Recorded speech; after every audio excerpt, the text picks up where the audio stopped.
Իդեալ համակարգը եկամտահարկի վերադարձի օրենքի շահառուների միջև տեղաբաշխում է մինչև 2.5 միլիարդ դրամի վերանորոգման սերտիֆիկատներ։ 5000 ընտանիք կարող է ստանալ 500,000 դրամ արժողությամբ վերանորոգման սերտիֆիկատ, մոտենալով Իդեալ համակարգի ցանկացած խալոցրահ։ Պարոն նախարար,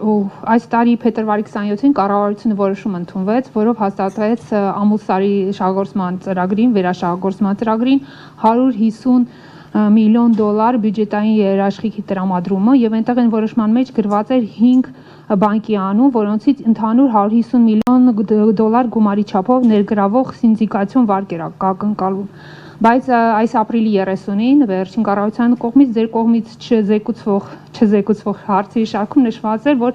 ընկերության եւ առևտրային բանկերի միջև տեղի ունեցած բանակցությունների արդյունքում փոխվել է վարկատու առևտրային բանկերի շրջանակը։ Եվ այնտեղ բյուջետային երաշխիք այդ անվանման փաստաթղթում գրված էր միայն Ամերիաբանկի անվանումը, որից պետք է ներգրավի մինչև 150 միլիոն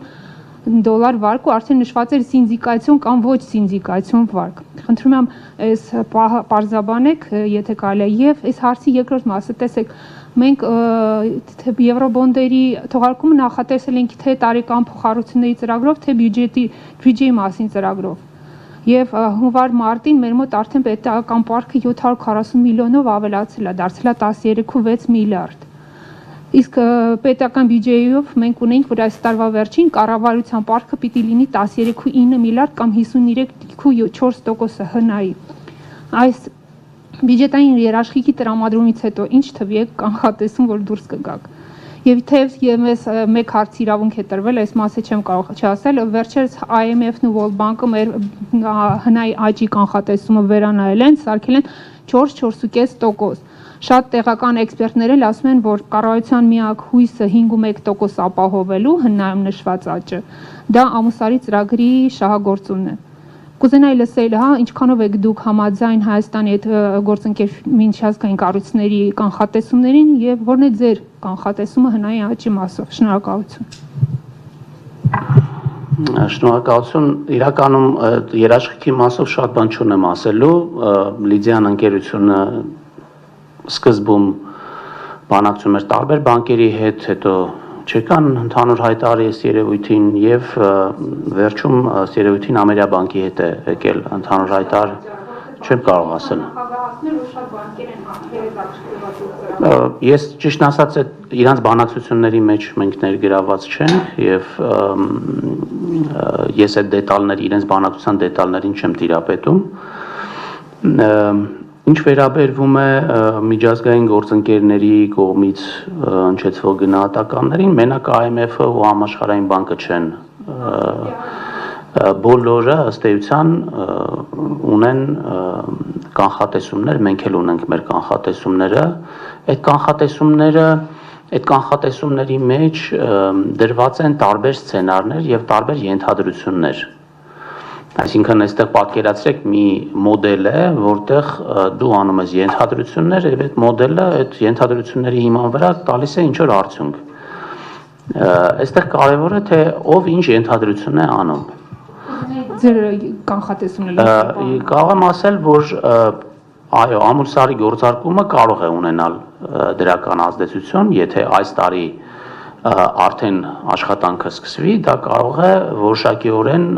մեր գնահատմամբ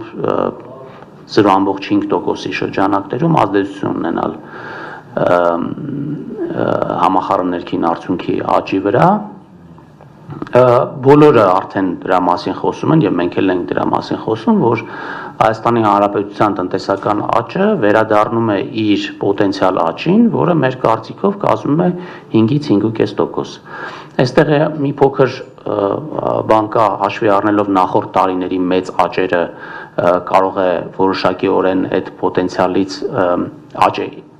զգալիորեն բարձր լինել, բայց տոկոսային առումով ցածր լինել, որովհետև բազան արդեն իսկ բարձր է։ Բազային էֆեկտը հաշվի առնելով ձեր գնահատմամբ, եթե չլինի Ամուլսարի ծրագիր, ինչ թվի վրա են կանգնում տարվա վերջում։ Ես կարծում եմ, որ այն ինչ որ մենք դրել ենք բյուջեում որպես տնտեսական աճի ցուցանիշ, այդ ցուցանիշին մենք կարողանանք հասնենք, այստեղ քանի որ տարվա վերջում է պլանավորվում Ամուլսարի գործարկումը, իր ազդեցությունը ինձ թվում է ավելի շատ սահմանային է լինելու եւ կարող է 1-2% այնտեղ կապված երբ կարողանան իրենք արդեն արդյունք տալ, ես դա չեմ կարող հիմա մեկնաբանել։ Եվ հարցիս այն մասը, որ ինչ թվի ենք դուրս գալու պարտքի մասով, թե կառավարության, թե պետական պարտքի մասով, եթե այս 150 միլիոնն էլ հաշվենք։ Ես կարծում եմ, որ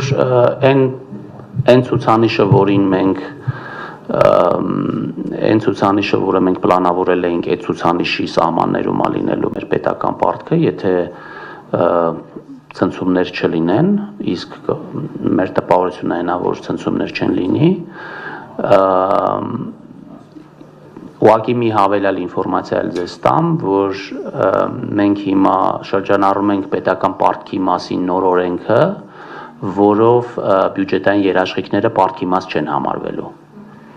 Այսինքն այն երաշխիքները, որը մենք ունենք տրամադրված, այստեղ էլ բան չկա, ֆոկուս չկա, այսպես ասած։